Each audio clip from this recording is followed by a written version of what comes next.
오늘 우리에게 주시는 하나님의 말씀은 마태복음 28장 18절에서부터 20절 말씀, 우리 모두가 다 잘 아시는 말씀, 예수님께서 우리에게 주신 대위임령 말씀 다 같이 합독하시겠습니다.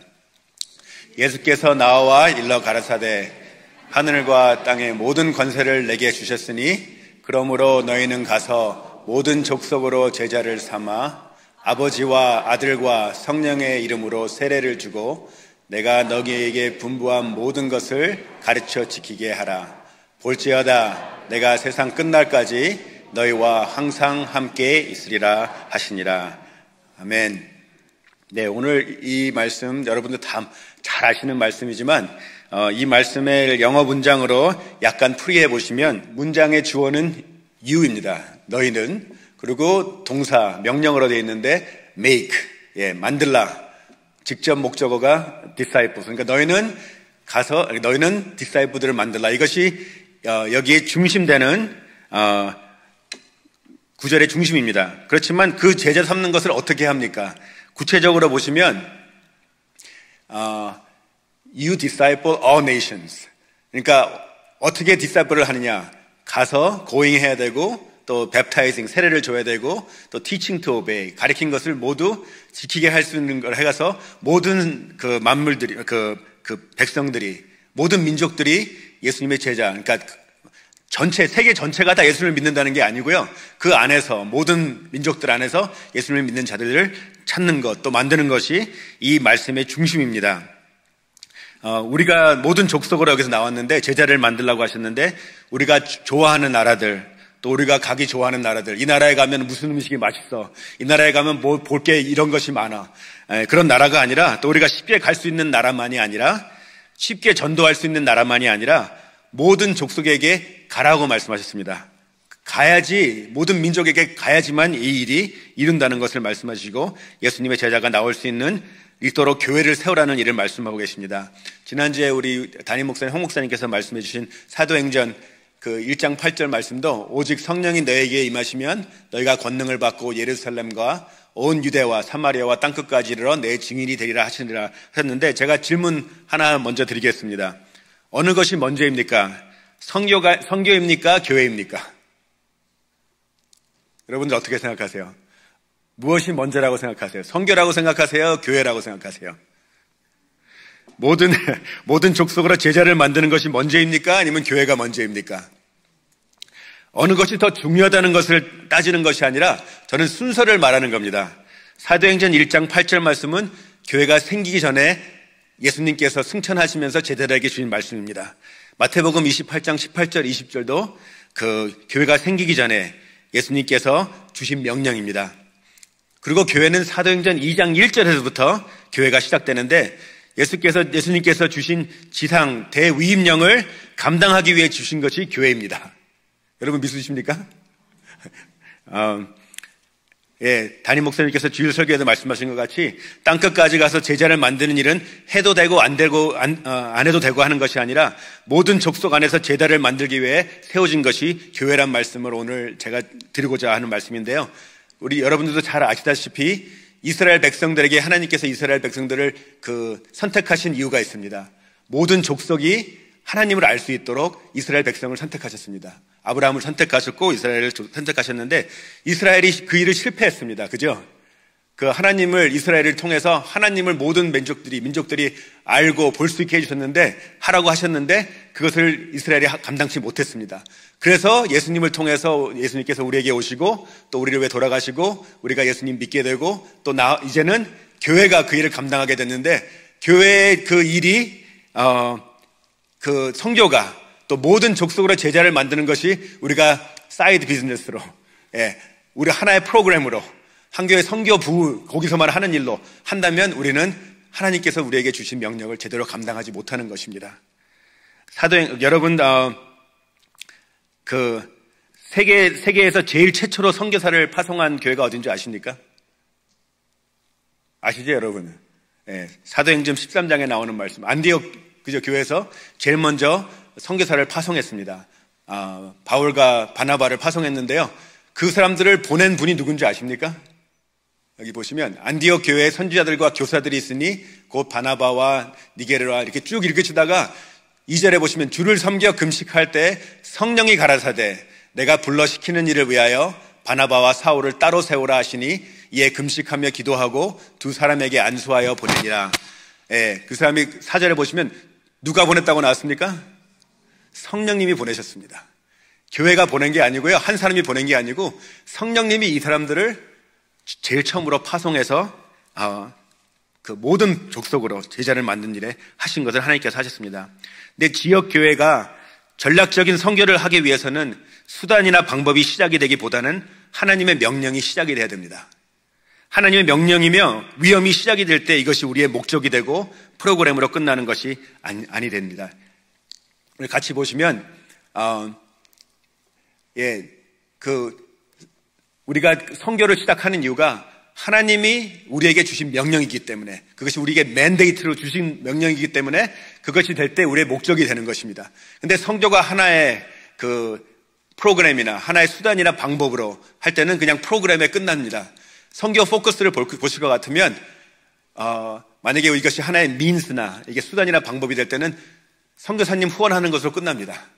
예, 선교의 포커스가 선교사님 어떻게 우리가 후원을 많이 할까, 후원을 할 수 있을까. 그렇지만 하나님께서 주신 명령이 우리의 포커스가 되면 하나님의 일을 마치는 것이 우리의 포커스가 되는 것입니다. 그냥 선교사님 도와서 우리가 선교사님을 돕고 그렇게 해서 선교를 간접적으로 하는 것이 아니라 하나님이 우리에게 맡겨주신 일을 마치는 것이 우리의 목적이 되는 것이고 우리의 포커스가 되는 것입니다. 그리고 전략 같은 거를 보게 되시면 미션 스트래티지는 그 민스나 프로그램 위주로 된 데는 리액티브입니다. 반응적이에요. 그러니까 선교사님이 오셔서 우리 여기 교회에 오셔서 말씀 주시면서 이렇게 많이 필요합니다. 뭐를 해야 됩니다. 하면 거기에 대한 반응으로 우리가 선교를 합니다. 그렇지만 이게 맨데이트, 하나님의 명령이 우리에게 퍼포스가 되면 우리는 프로액티브 해야 됩니다. 예, 역동적으로 해야 됩니다. 우리가 적극적으로 어떻게 하면 하나님의 일을 마칠 수 있을까? 거기 나아가는 것이 이게 하나님의 주신 명령을 따라서 우리가 가는 길입니다. 그러니까 그 reactive, 선교사님 오셔서 우리가 그렇게 이제 우리가 거기에 맞춰서 누가 오면 누가 나에게 이런 거를 하면 제가 react를 해갖고 거기에 선교를 하는 것이 아니라 proactive로 하나님의 일을 마칠 수 있도록 하는 것이 미션 스트래티지입니다. 또 선교 지도를 보시게 되면 저도 전에는 그 어느 교회에 제가 한국에서 갔더니 교회 맨 앞에 큰 지도를 해놓고 거기 선교사님이 어디가 있고 우리 교회도 있습니다. 근데 어느 선교사님, 우리가 후원하는 선교사님이 어디 지역에서 선교하시는가 보는 건 참 좋습니다. 그렇지만 어쩔 때는 이것이 우리의 자랑거리가 됩니다. 선교를 지도를 크게 해놓고 우리는 여기도 가 있고 여기도 보내 있고 여기도 보내 있고 여기도 보내 있고 온 세계에 우리는 선교사를 다 파송하고 있습니다. 아니면 선교사를 후원하고 있습니다.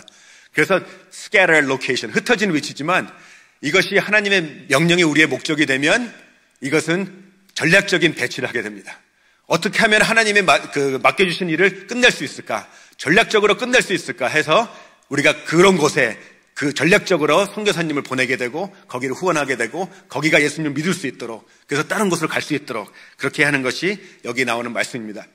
또 선교 영향, 미션스 임팩트를 볼 게 가시면 옆으로 많이 퍼져갖고 우리는 이렇게 많이 한다, 그거 하는 것이 중요한 것이 아니라 얼마나 깊이로 측정, measure by depth, 얼마나 깊이에서 이 사람들이 예수님 믿어갖고 이 종족도 예수님을 따르는 종족에 속하는구나 하는 것을 통해서 우리가 하나님의 명령을 포커스로 맞추고 그것이 우리의 purpose가 되어야 됩니다. 그래서 선교 자세, 또 태도, missions attitude도 선교사님이 하는 일, 선교는 선교사님이 하는 일입니다. 여러분, 선교는 누가 하는 것입니까? 예, 여기서 나오는 이것이 하나의 방법이나 수단이 되고 프로그램이 될 때는 이거는 이 선교사님이 하시는 일이야. 우리는 옆에서 그냥 돕기만 하고 그냥 후원만 하고. 그렇지만 선교는 우리가 하는 일입니다. 모든 족속으로 제자를 삼는 것은 우리가 하는 일입니다. 예수님께서 선교사님들 모아놓으시고 너희는 가서 모든 족속으로 제자를 삼으라 하셨습니까? 아니요, 교회에게 말씀하신 것입니다. 이것은 우리 모두가 하는 일입니다. 그래서 이것이 선교사님들이 하는 일에서 우리가 하는 일로 바뀌어야 됩니다. 예, 선교 자세, 선교 태도는 선교사님들이 이 선교사님 잘할 수 있게, 아니요, 우리가 잘할 수 있게, 우리가 다 같이 하는 일이 바로 이 선교의 자세입니다. 그래서 선교 참여도 만약에 수단과 방법, 프로그램이 그 위주가 되면 full of spectators, 예, 관중들로 가득한 교회, 그렇지만 우리는 옆에서 그냥 돕고 그냥 관중으로 끝나는데 참가자들로 가득 찬 교회가 돼야 됩니다. 예, 선교를 하기 위해서 참가자로 가득한 교회, full of participants. 제가 오늘 드리는 말씀은 Engage Global이라는 글로벌 크리스천 훈련이 있습니다. 저희 EM에서 매년마다 가는데 이것이 52주가 있으면 한 49주, 48주를 매주마다 이 훈련을 합니다. 어떨 때는 화요일부터 주일날까지 하고 수요일부터 주일날까지, 목요일부터 주일날까지, 금요일부터 주일. 저희는 금요일부터 주일날까지 하는 것을 벌써 한 4번 갔다 왔어요. 3번 갔다 왔어요. 근데 이번에 4번째 또 가게 됩니다. 근데 여러분들 여기서 가고 싶으신 분 계시면 저희 같이 조인하시면 제가 오늘 나누고자 하는 말씀은 다 여기서 나온 말씀입니다. 제가 선교도 11년, 12년 가 있었고요. 또 선교의 그 트레이닝도 많이 갔는데 이만큼 저에게 임팩트를 준 그 훈련은 없었습니다. 그러니까 선교에 대해서 하나님이 원하시는 일이 무엇인지, 그래서 오늘 하나님의 뜻과 하나님의 계획이 무엇인지 같이 나누고자 하는 것입니다. 근데 성경 말씀은 선교의 이야기입니다. 이 성경 말씀 전체가요, 선교의 이야기고 하나님은 선교의 하나님이십니다. 예. 여러분 퍼즐 해보셨습니까? 예. 한 1000피스짜리 퍼즐 해보셨어요? 제일 먼저 해야 되는 것이 무엇입니까? 예. 이것을 하려면 제일 먼저 해야 되는 것이 뚜껑을 봐야 됩니다. 예. 뚜껑을 보지 않으면 할 수가 없습니다. 예, 안에서 뭐 색깔 비슷한 거 모아놓고 해봤자 아무 소용이 없습니다. 멀리 못 가요. 뚜껑을 봐야지 큰 그림을 보게 되고 이게 어디 가고 이 색깔이 어디 가고 그것을 대강 이렇게 두고 이 그림을 맞출 수가 있는 것입니다. 성경 말씀 우리가 한 군데 찾아서 이 말씀대로 살려고 다 중요합니다. 하지만 성경 말씀의 전체가 무슨 말씀인가를 잘 깨달아야 됩니다. 예, 그래서 여기서 나오는 하나님의 말씀이 무엇인지 성경 말씀도 전체에서 하나님의 뜻과 계획을 찾는 것이 제일 중요합니다. 특별히 한국 교회는 선교에 대해서 관심이 참 많습니다. 그죠? 예, 그리고 선교 사님도 많이 파송하고 또 선교 헌금들 많이 합니다. 그래서 어떻게 하면 우리가 하나님의 뜻에 맞게 하나님의 계획하신 대로 선교를 하며 세상을 향해서 나아갈 수 있을지 오늘 성경 말씀 창세기에서부터 시작해서 요한계시록까지 하나님의 뜻과 계획이 세상의 모든 민족으로 하나님을 예배하며 찬양하는 사람들로 모으시기 원하시는 것을 같이 보시겠습니다. 예, 그래서 제가 인게이지 글로벌에서 대해서 배운 것을 4주를 통해서 말씀을 나눌 텐데요. 제가 이 말씀을 이성교회 분들에게 작년에 잠깐 말씀드린 것 같아요. 근데 제가 4주 동안 한 시리즈로 해본 적이 한 번도 없습니다. 그리고 황 목사님께서 하라고 하셔서 제가 여기 저희가 원래 EM에서도 수요일날 기도 미팅이 있어서 하는데 한 달 동안은 저희 목요일로 미루고 저희가 여기 나와서 하는데 이 말씀이 너무 중요해서 저도 이 말씀을 우리 여러분들과 같이 나누고자 해서 이렇게 같이 나왔습니다. 그래서 다음 주에는 하나님의 세상이 지금 어떤 상태인가, 또 세 번째에는 하나님의 일이 우리가 어떻게 하면 하나님의 일을 어떻게 하면 참여할 수 있을까, 또 이 세상에서 주님을 아직도 모르는 민족들을 향해 어떤 마음과 어떤 태도로 나아갈 수 있을까, 그것을 맨 마지막 주에 같이 나누겠습니다. 우선 창세기를 제일 첫째 보시면 창세기 1장 27절에서 28절 말씀에 하나님이 자기 형상대로 곧 하나님의 형상대로 사람을 창조하시되 남자와 여자를 창조하시고 하나님이 그들에게 복을 주시며 그들에게 이르시되 생육하고 번성하여 땅에 충만하라 땅을 정복하라 말씀하십니다. 하나님께서 아담과 하와에게 제일 주신 첫 번째 명령이 무엇입니까? 예? 사고 번성하여 땅에 충만하라고 말씀하셨습니다. 예, 복을 주셨습니다. 그냥 땅에 충만하고 정복하라 것이 아니라 복을 주시면서 하신 말씀이 생육하고 번성하여 땅에 충만하라. 근데 그 전에 나온 말씀이 하나님이 자기 형상, 곧 하나님의 형상대로 사람을 창조하셨습니다. 그러니까 하나님의 형상을 닮은 사람들이 온 땅에 충만해서 그 사람들이 하나님께 영광 돌리며 예배하는 모습을 가지시는 것이 하나님의 뜻이고 하나님의 계획이십니다. 그렇지만 아담과 하와가 죄를 져서 그것을 하지 못하게 됐습니다. 네. 그리고 6장에도 가서 보시면 노아 때인데요. 온 땅에 하나님 앞에 회개하여 강포가 땅에 충만해지라. 하나님께서 하나님의 형상대로 만든 사람들이 세상에 가득해서 하나님을 경배하며 하나님께 찬양하며 하나님께 영광 돌리는 모습이 땅에 가득하기를 바랐는데 그것이 아니라 강포가 땅에 충만했습니다. 그래서 하나님께서 노아를 통해서 방주를 만들게 하시고 온 세상을 심판하셨습니다. 예. 하나님과 계획가 너무 반대되는 상황이라서 하나님께서 온 세계를 심판하시고 노아를 통해서 새 일을 또 시작하셨습니다. 그러고선 창세기 9장 1절, 9장 6절에서 7절 보시면 하나님이 노아와 그 아들에게 복을 주시며 똑같은 말씀이 나옵니다. 그들에게 이르시되 생육하고 번성하여 땅에 충만하라. 그리고 6절에 보시면 또 이는 하나님이 자기 형상대로 사람을 지었음이니라. 너희는 생육하고 번성하며 땅에 평만하여 그 중에서 번성하라 하셨더라. 똑같은 말씀이 나오는데요. 하나님의 형상대로 지어진 사람이 온 세상에 충만해서 하나님께 영광 돌리고 경배하며 예배하는 것이 하나님의 뜻이고 하나님의 계획이십니다.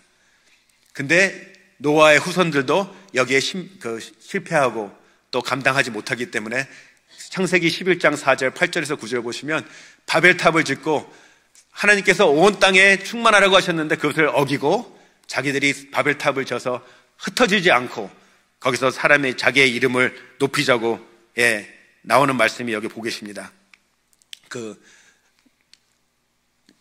말하되 성과 대를 쌓아 꼭대기까지 닿게 하여 하늘에 닿게 하여 우리의 이름을 내고 온 지면이 땅이란 말씀입니다. 흩어짐을 면하자 하였더니 여호와께서 그들을 온 지면에 흩으신 거로 그들이 성 쌓기를 그쳤더라. 그러므로 그들의 이름을 바벨이라 하니 이는 여호와께서 거기서 온 땅의 언어를 혼잡게 하셨습니다. 여호와께서 거기서 그들을 온 지면에 온 땅에 흩으셨습니다. 하나님의 일을 안 하고 하나님의 뜻하신 것, 계획하신 것을 안 하고 한 성을 쌓아서 하나님께까지 닿게 하자, 하나님을 대역하자 그런 마음을 할 때 하나님께서 그것을 흩으시고 언어를 혼잡게 하셨습니다.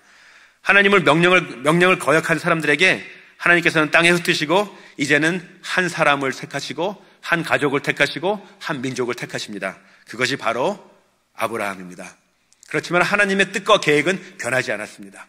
이 한 가족을 통해서, 이 한 사람을 통해서, 이 한 민족을 통해서 하나님의 마음은 모든 민족들이 하나님께 영광 돌리고 하나님께 경배하고 하나님께 나오기를 원하는 것이 바로 하나님의 뜻인 것입니다.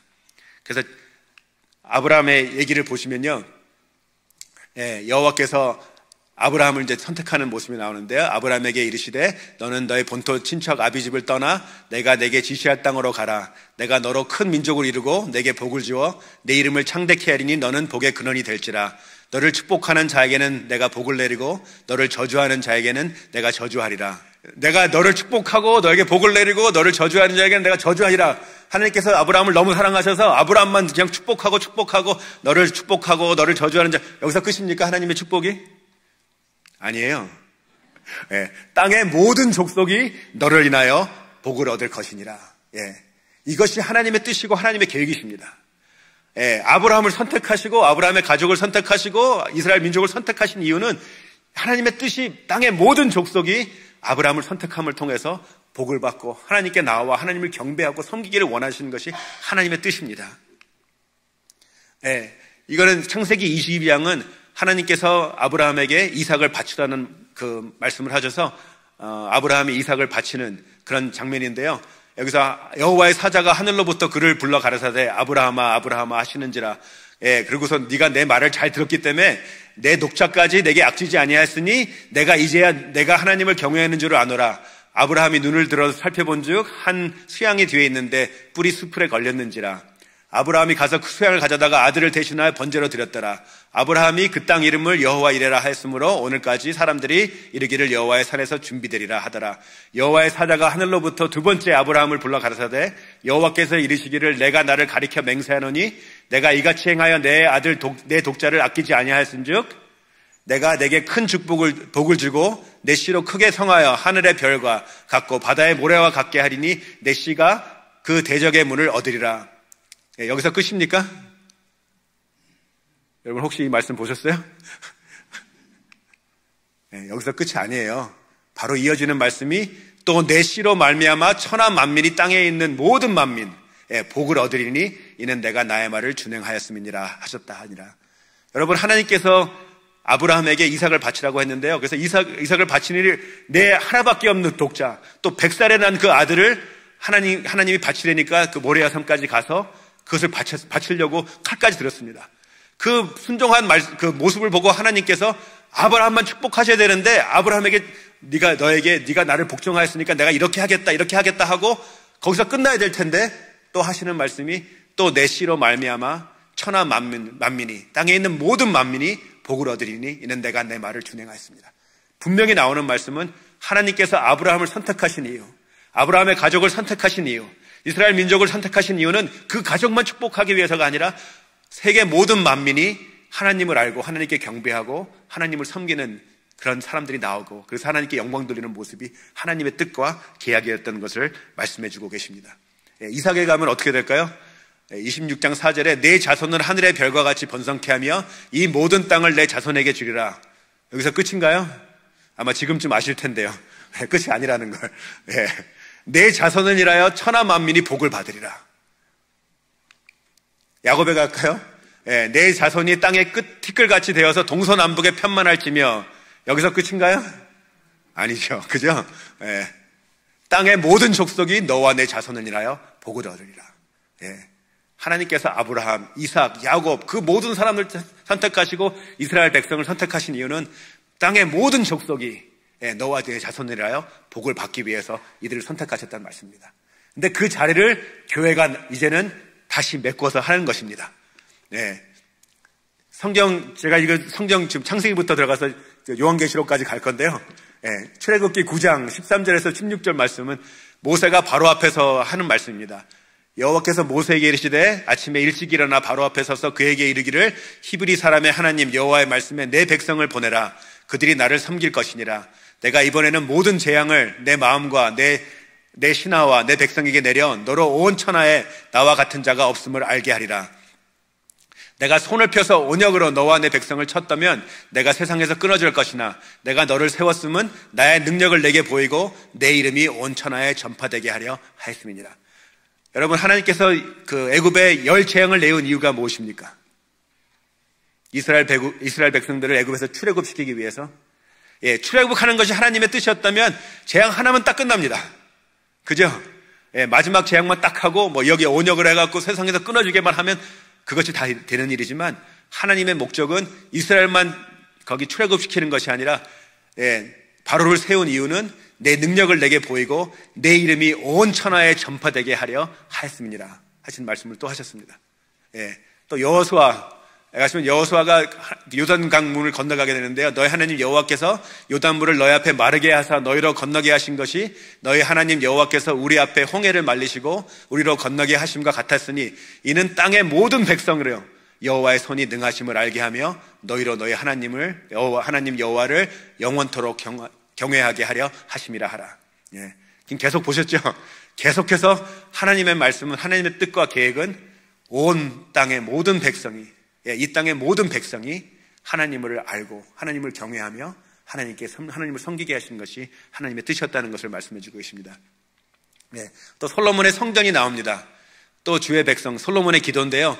또 주의 백성 이스라엘에게 속하지 아니한 자, 곧 주의 이름을 위하여 먼 지방에서 온 이방인이라도 저희가 주의 광대한 이름과 주의 능한 손과 주의 표신팔의 소문을 듣고 와서 이 전을 향하여 기도하거든 주는 계신 곳 하늘에서 들으시고 무릇 이방인이 주께 부르짖는 대로 이루사 땅의 만민으로 주의 이름을 알고 주의 백성 이스라엘처럼 경외하게 하옵시고 또 내가 건축한 이 전을 주의 이름으로 일컫는 줄을 알게 하옵소서. 솔로몬이 만든 그 성전에서도요, 이스라엘 백성들만 위해서 만든 것이 아니라 땅의 모든 만민들이 하나님의 이름을 알고 하나님께 경배하며 하나님 섬기게 하신 것이 그 성전을 지은 이유라고 말씀하고 계십니다. 근데 마태복음 21장 12절에서 13절 가서 보시면 예수님께서 이 성전에 들어가시사 성전 안에서 매매하는 모든 자를 내어 쫓으시고 돈 바꾸는 자들을 막 다 둘러 엎으시고 되게 화가 나셨어요. 저에게 이르시되 기록된 바 내 집은 기도하는 집이라 일컬음을 받았으니 너희는 강도의 구려를 만들었도다. 여기 딴 그 복음서에 보시면 모든 만민들이 와서 기도하는 집이라고 말했습니다. 근데 예수님께서 왜 여기를 강도의 구려이라고 하셨을까요? 여러분, 예수님께서 이렇게 화내시는 거 보신 적 있으십니까? 자기 얼굴에 침을 뱉으시는 사람에게도 용서하시고 자기를 십자가에 못 박고 조롱하는 사람들까지도 저들의 죄를 용서해달라고 하셨는데 여기서는 너무 화를 내세요. 막 다 들러 엎으시고 그 벨트를 빼셔갖고 막 쫓아내시고 그리고 너희가 강도의 구례를 만드는지라. 어떻게 하면 여기가 강도의 구례이 됩니까? 여러분, 도대체 예수님께서는 너희가 이 성전을 강도의 구리를 만든다고 하셨는데 무엇을 훔쳤길래 예수님께서 이렇게 말씀하시는 걸까요?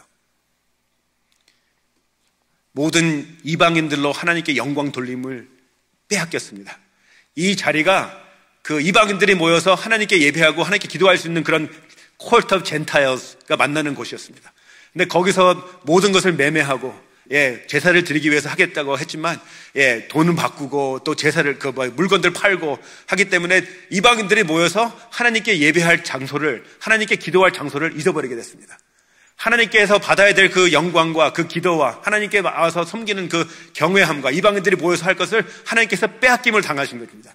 그래서 강도의 구려를 너희가 만든다고 하신 것입니다. 하나님이 열방으로 받으셔야 할 영광을 도둑질하는 곳이 되었다는 말씀입니다. 여러분들 너무나도 잘 아시는 말씀들입니다. 시편 46편 10절, 67절, 67편 1절에서 2절. 너희는 가만히 있어 내가 하나님 됨을 알지어다. 여러분 그 다음에 뭐라고 쓰신지 아십니까? 잘 모르시죠? 여기까지 분이 잘 안 외워요, 사람들이. 너희는 가만히 있어 내가 하나님 됨을 알지어다. 또 67편 1절에서 2절. 하나님은 우리를 긍휼히 여기사 복을 주시고 그 얼굴 빛으로 우리에게 비추사. 거기는 다 아시는데 그 다음에 뭐라고 썼는지는 잘 모르세요. 거기가 하나님 됨을 알지어다. 내가 열방과 세계 중에서 높임을 받으리라 하시도다. 또 67편에는 주의 도를 땅 위에 주의 구원을 만방주게 알리소서. 이것이 하나님의 뜻이고 하나님의 계획이십니다. 또 시편 96편 3절 7절은 그 영광을 열방 중에 그 기이한 행적을 만민 중에 선포할지어다. 만방의 족속들아 영광과 권능을 여호와께 돌릴지어다. 하나님의 뜻은 늘 이 온 세계의 민족들이 하나님을 경배하며 하나님을 섬기며 하나님께 영광 돌리는 것이 하나님의 뜻이고 계획이셨습니다. 근데 그 계획을 이제는 교회가 이룰 때가 되는 거예요. 예수님께서 오셔서 교회가 이룰 때가 된 것입니다. 말라기서에도 만군의 여호와가 이르노라 해 뜨는 곳에서부터 해 지는 곳까지 이방 민족 중에서 내 이름이 크게 될 것이라. 각처에서 내 이름을 위하여 분향하며 깨끗한 제물을 드리리니 이는 내 이름이 이방 민족 중에서 크게 될 것임이니라. 여러분들 이 구절들 다 보셨습니까? 전에? 우리는 그냥 늘 이스라엘 축복받은 민족 이스라엘. 근데 하나님의 목적과 하나님의 뜻은 모든 민족이 하나님을 알고 또 하나님께 영광 돌리고 하나님께 경배하며 섬기기를 원하는 것이 하나님의 뜻이셨습니다. 이제 누가복음으로 가시면 예수님께서 부활하신 후에 말씀하시는데 그 제자들에게 말씀하십니다. 그 두 제자에게 또 이르시되 내가 너희와 함께 있을 때에 너에게 말한 바 곧 모세의 율법과 선지자의 글과 시편에 나를 가리켜 기록된 모든 것이 이루어져야 하리라 한 말이 이것이라 하시고 이에 저의 마음을 열어 성경을 깨닫게 하시고 또 이르시되 이같이 그리스도가 고난을 받고 제3일에 죽은 자 가운데서 살아날 것과 또 그의 이름으로 죄사함을 얻게 하는 회개가 예루살렘으로부터 시작하여 모든 족속에게 전파될 것이 기록되었으니 너희는 이 모든 일의 증인이라. 여러분, 하나님이 주시는 우리의 복음이 예수님이 우리를 위해서 돌아가시고 부활하셨다 해서 끝나는 것은 완전하지 않습니다. 완전하게 되려면 이 이름으로 회개함을 얻는 회개가 예루살렘으로부터 시작하여 온 모든 족속에게 전파되는 것이 하나님의 뜻이고 하나님의 바라신 계획이십니다. 그래서 여기서 나오는 말씀, 선지자, 또 율법, 또 시편, 이것은 구약 성경 전체를 얘기하는 것인데 그 모든 것이 예수님에 대해서 얘기했지만 그 예수님을 통해서 그 죄사함을 얻게 하는 회개가 모든 민족에게, 예루살렘을 시작하여 모든 민족에게 전파될 것이라고 말씀하셨다고 여기 나오고 있습니다. 그래서 사도행전 이제 계속 보시면 사도행전 1장 8절에 이렇게 나오셨지만 8장 1절에는 하나님께서 교회를 흩으셨습니다. 사울이 그의 죽임당함을 마땅히 여기더라. 스데반 죽을 때인데요. 그날에 예루살렘에 있는 교회에 큰 핍박이 나서 사도 외에는 다 유대와 사마리아 모든 땅으로 흩어지니라. 사도행전에 일어나는 모든 일들, 예수님께서 명령하시고 약속하신 일, 오직 성령이 너에게 임하시면 너희가 권능을 받고 예루살렘과 온 유대와 사마리아 땅끝까지 이르러 내 증인이 되라고 하신 일들을 하나님께서 사도행전에서 하나하나 다 푸시는데요. 그 풀게 된 일들이 다 성령님을 통해서, 하나님을 통해서 이루십니다. 베드로가 고넬료를 만날 때 어떻게 만났습니까? 그냥 베드로가 갑자기 나는 고넬료를 만나야 돼 해서 고넬료를 찾아갔습니까? 환상 중에 하나님께서 환상을 베드로에게 보여주시고 환상을 고넬료에게 보내줬습니다. 사람으로서는 도저히 만날 수 없는 거리지만 그 환상도 3번씩이나 보여주셔갖고 하나님께서 꼭 만나게 하셨습니다. 왜냐하면 하나님의 뜻이 여기 있기 때문입니다. 예. 그리고 또 아까 13장에도 보셨듯이 하나님께서 핍박하셔서 교회가 흩어지고, 예, 그래갖고 안디옥까지 가서 거기서도 하나님께서 성령님을 통해서 바울과 바나바를 따로 세우라. 또 그들을 성령님이 보냈다고 말씀하신 것 같이, 예, 하나님의 뜻과 계획은 그냥 우리가 잘 모여서 잘 살고 하나님의 축복받고 그것이 아니라 교회를 통해서 모든 민족들이 하나님을 섬기며 하나님을 알고 하나님께 경배하고 하나님께 영광을 돌리는 것이 하나님의 뜻입니다.